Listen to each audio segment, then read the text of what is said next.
Lunch box అండి. వేడి వేడి రైస్ అండి. ఆలుగడ్డ బఠానీ పెద్ద శనగలండి. కుర్మా ఇది. ఈ ఛానల్ నచ్చితే సబ్స్క్రైబ్ చేయండి, షేర్ చేయండి, లైక్ చేయండి. చికెన్ కూర అండి ఇది.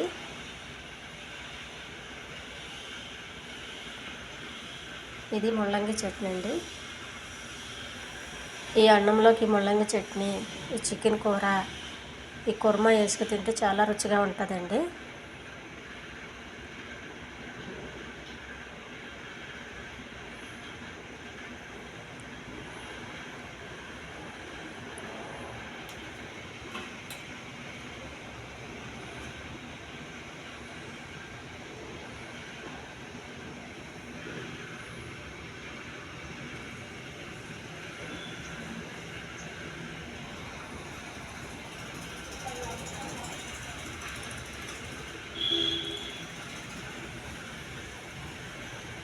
టేస్టీ ఫుడ్ అండి ఇది.